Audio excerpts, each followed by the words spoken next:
I want to talk about something which I have been doing wrong for quite some time. And I realized that the curvature, the pathway I was taking was wrong.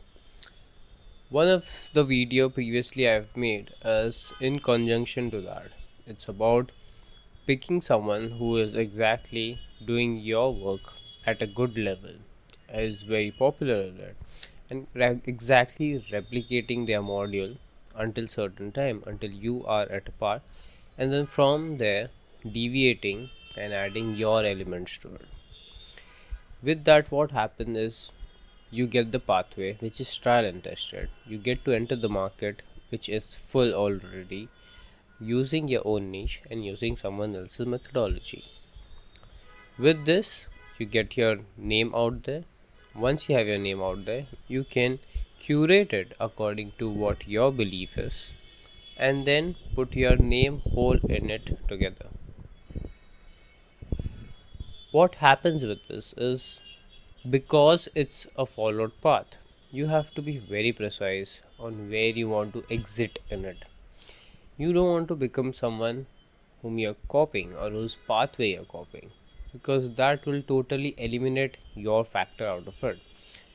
And this is what I had done wrongly. I found the best people I could, who I could copy and enter the market, but I didn't want to do that. Thereafter came a backlash in my own head, whether I should do this, whether I should do that. Building everything from scratch on your own style, on your own working and thinking takes a lot of time. Takes a lot of time for the brand recognition to happen. Takes a lot of time at times to for people to acknowledge you if the methodologies is brand new to entering the market, rather than something which is already ongoing and you just copy the elements of it. So there is a very fine line between when you decide to copy that and when you decide to copy the whole of that person, because that methodology also which someone is following, if you replicate that, you will have to replicate the whole module in it. Example, if someone is making a viral reel and the elements of reel is also, let's say, acting a bit retard or elements of nudity. Now if you take that element and copy paste everything, how the script was made, where were the pauses, the music, the direction, everything, but you don't add that element of retardness or let's say nudity in it, there's a high chance that it won't do that success what you're looking for. Why? Because the whole of element is what made that reel viral, what made that thing viral in the first place. Now, this is not a social media content video and all together. What is this is helping entrepreneurs and founders reach their goal. And one of the element is definitely marketing, brand placement, and same goes with someone's life journey. If they want to get popular in a particular niche, internet is one of the biggest module to do that, and of course reels and everything is part of it. Now what one has to understand is stick to the truth of your core. Only after that, the real you, the real essence of you is something that will help you get out there. It might take time, but the time is may going to make sure that you is you, the real you is going out there, rather than a made up you or an elemental pick of you from different region. Even if you try to copy someone, like I said, and if you don't copy one particular aspect, it's still a very vague approach. So either you have to copy fully and then wait for some numbers to show and then introduce your idea, or you have to do everything from ground up. And when you're doing from ground up, believe me, it will take a lot of time. Both methodologies are good. Tony Robbins says that if you want to do something, find that particular person who is doing something in it and replicate the idea, replicate how they are doing it, and add your essence. The second one, which Tony Robbins says, many people say that if you do that, you don't become the new you, you just become a copied version of someone else. So no one will know your name because you are not doing anything from the get go. You are doing copied version and then elements of you, and then in this criteria what happens, everything depends on how you are implementing yourself. Imagine you create an image so strong using the copy method that you are a little different and now you're scared to show that side of you. Let's say the way of your teaching is abrupt out there on the face, but the methodology you copied was a little bit different from that, and now you have a curated set of audience.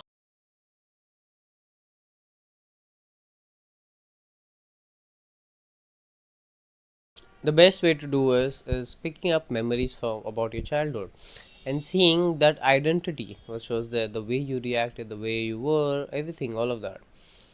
How close is that to your current you?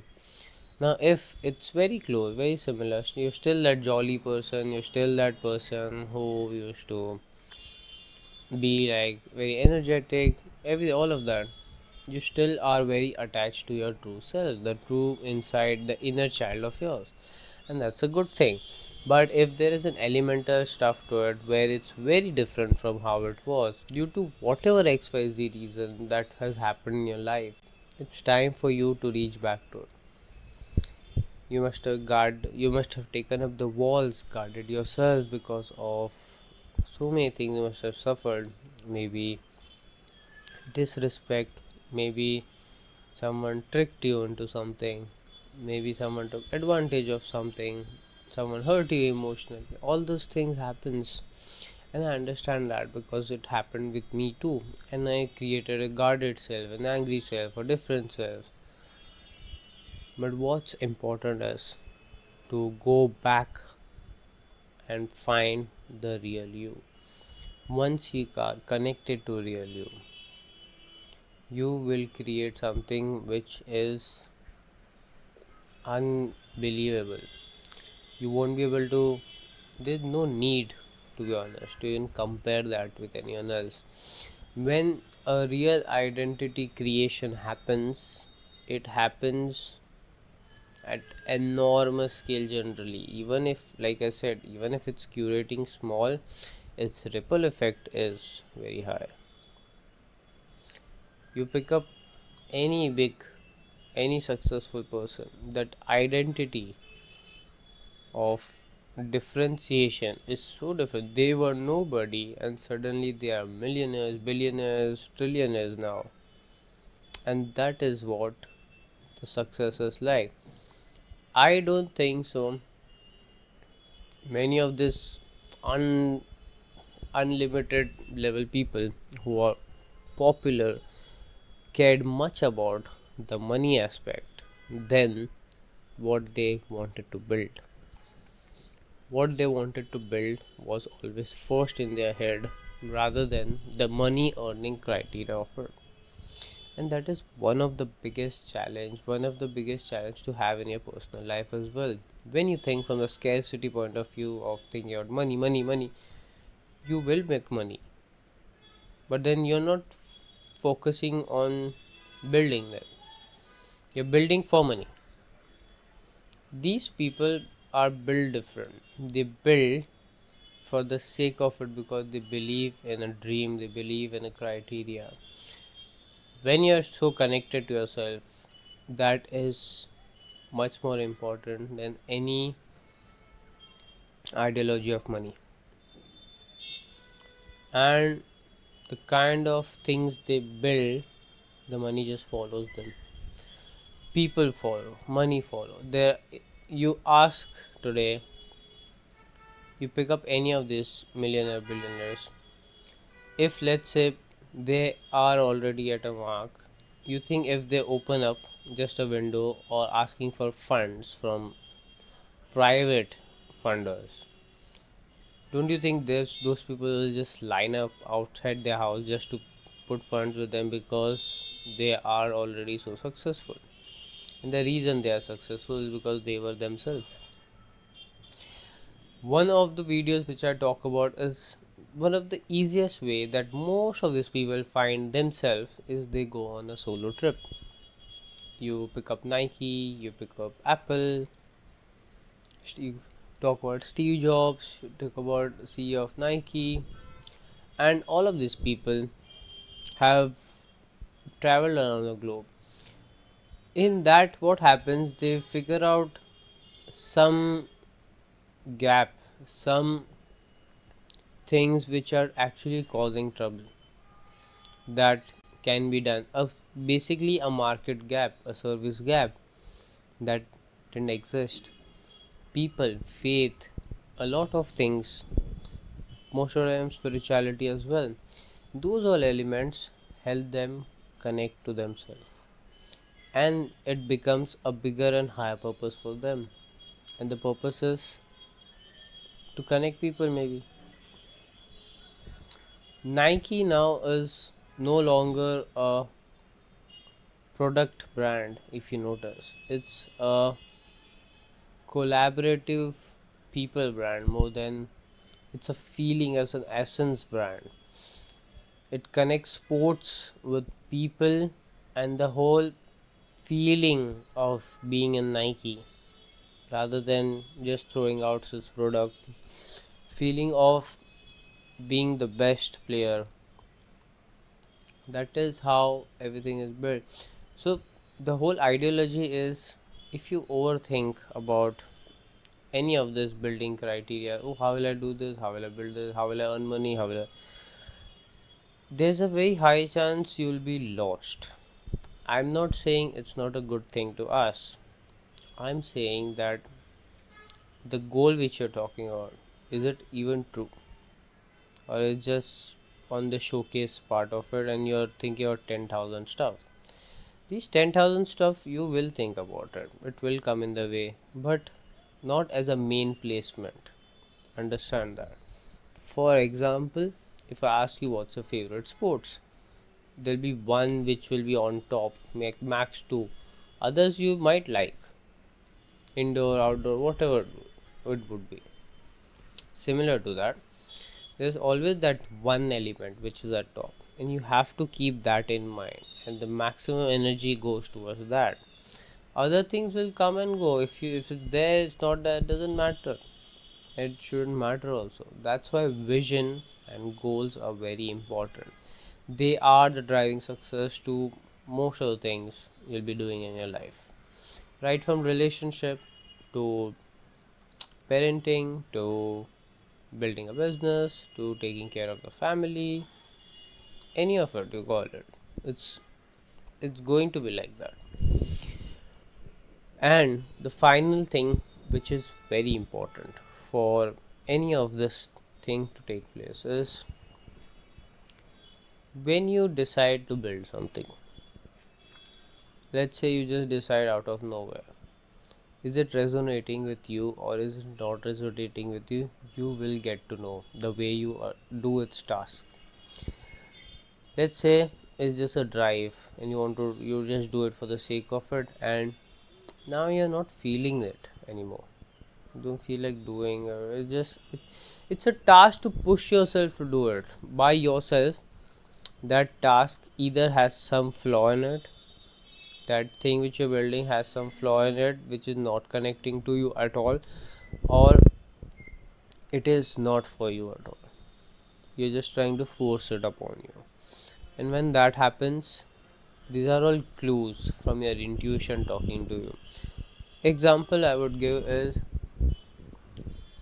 I was building this brand. In that, it started with as basic as facing the camera. I'm not at all okay with sitting in front of the camera. I never used to take selfies. What am I even kidding here? I was that kind of a person. I would never record myself in a video also, even if when I'm in concerts or anything. From there, building strength to come in front of the camera to fumbling to stammering to reading transcript on the screen to trying to see on the camera altogether. There were so many elements and so many transition to it. Getting the script, not writing my own script, using AI to write my script, then seeing things and replicating it, to now just talking what I know is the right pathway.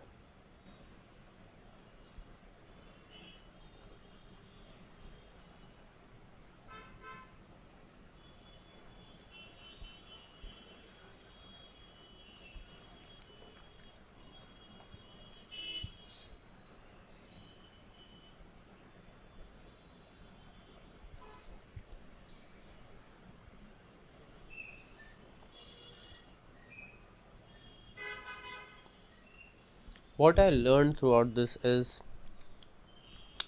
if I'm self forcing a task on myself, that is the issue in itself. The self forcing was trying to read the transcript and not even connecting myself and putting it out there.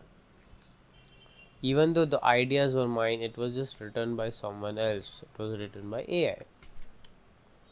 I don't connect to what AI writes, even though if I train it, not so much. What I, because it goes directly against what I'm building. So I stop that completely. Even though if I'm stammering, even though if I'm stopping midway while I'm recording, I'll do it now. Because I want to say what I want to say, what I feel is the truth, the way I say it. Because that resonates with people a lot more. The authenticity of it will resonate with it more. And let me tell you, you don't have to curate to everyone on this planet Earth. If the if you follow the 80-20 principle, if only 20% people also resonate with you and your ideology, it's okay. If one person is also resonating and you're changing that, helping that person change their life from somewhere to very nice and very healthy lifestyle where they were never there, you are the winner in your own life. So this trying to curate to everyone is another criteria barrier which troubles many people. Now, coming back to not doing stuff, sales call was one of it. I was very hesitant for sales call. I didn't like it. Why I didn't like? I never liked the idea of selling. Then I understood it's not about selling thing. I'm not here to sell stuff. I'm here to help people. When I'm helping it, I'm guiding them to their own pathway, to the whole journey. And if my product holds true to them, I offer them. If it's not, I'm not going to tell them, okay, take this product, will help you. I don't want to sell just for the sake of it, and that is what I learned. That is why the sales call were hesitant for me. It was an eye opener for me that what is it and why I was hesitant.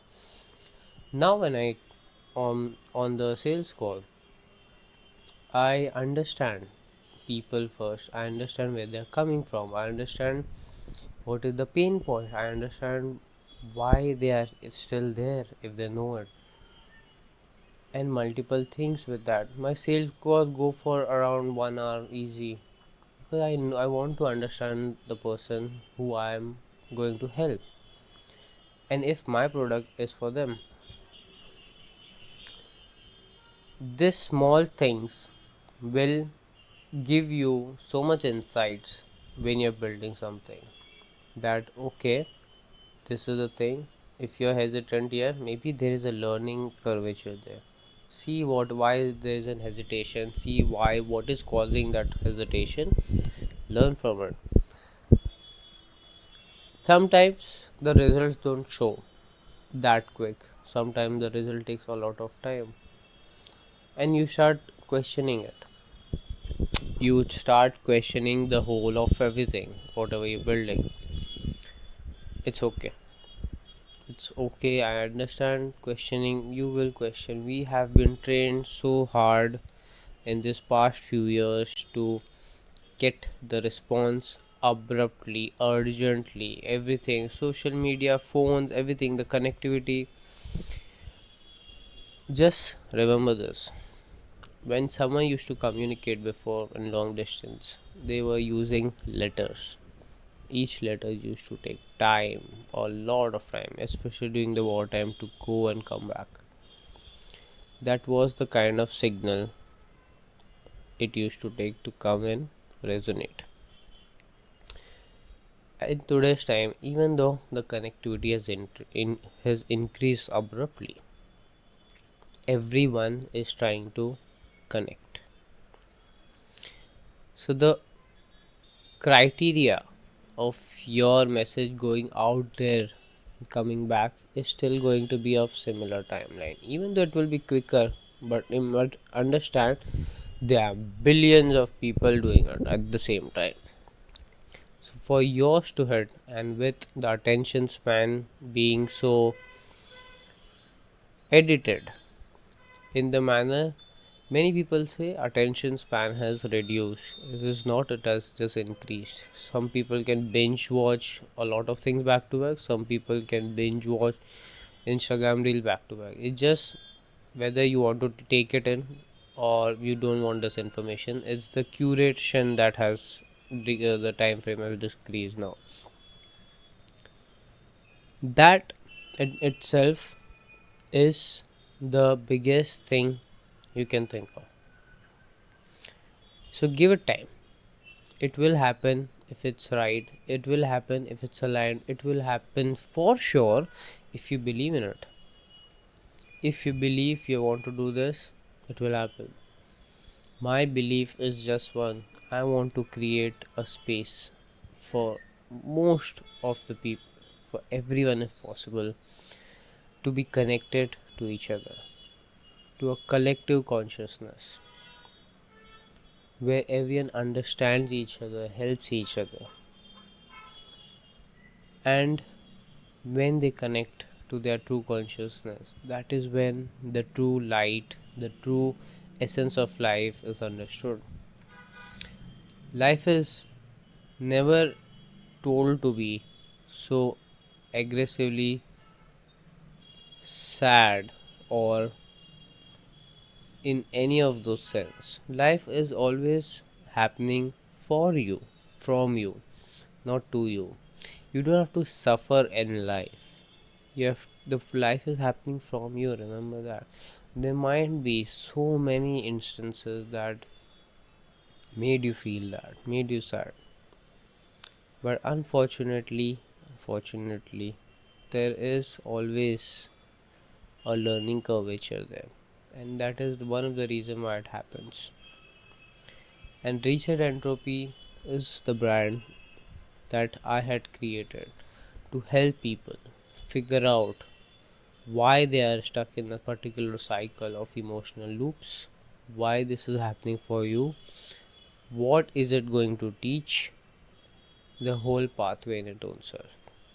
I even created a model which gives 70 to 75% accuracy on your life trajectory, on what is happening, where are you stuck, why it's happening, what's the limiting belief, what you have to learn, and where you have to go.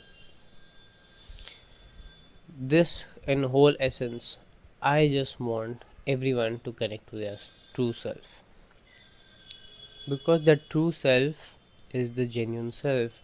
That genuine self is the good self, and that good self, collective consciousness, is what it is going to transform the whole world.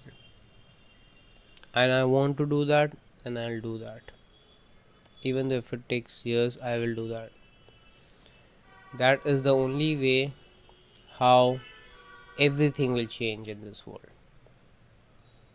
Right from negativity to negative aspects of life, negative things that are happening around us, all of that will change only if people are ready to connect to their true self.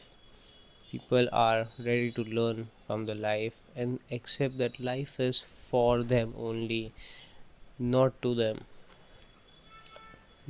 living the life truly as themselves, and building from there will just purely bring a different aspect of everything in the world.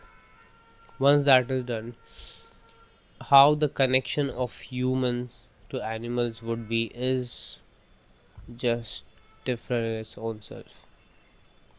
That is another thing which I would want to achieve later in life. But right now, I just want to help everyone's consciousness to be elevated, connect to their true self, and build from that aspect. That's why one of the reason I help entrepreneurs and founders the most, because I resonate with them the most. I see that they are on a building cycle, and they are someone who would in turn do something in the world. They'll create jobs, they'll create environment, they'll create ecosystem in their own companies. It's very important for them to operate from this angle. We don't want any other recurring corporate section to happen where a person who is working in the industry is feeling otherwise. Then the whole criteria falls down. It's very important that human to human connection is still existing in their module as well, and their business as well, from going forward from now on. That is why one of the biggest reason is I'm targeting founders and entrepreneurs at early stage, because if they learn now and they don't have to go through the hassle of learning, relearning, failing, and they understand what has happened till now, where they are lacking, what can be done, and that connection is built to themselves first at early age only, the ripple effect of that in terms of people who will be working in the organization is going to be so lovely. That in turn will have a ripple affection in terms of their families, their work life balance, everything. It's just one vision which takes replicating ripple effect, and that replicating ripple effect just in turn multiplies like crazy. That multiplication creates the whole of change which I'm looking towards, and I will do it. And that is going to be the essence of reset entropy. Thank you for joining, subscribe, and I will be coming back this week again, where I will be talking about how to calm yourself down in situations when it needed the most.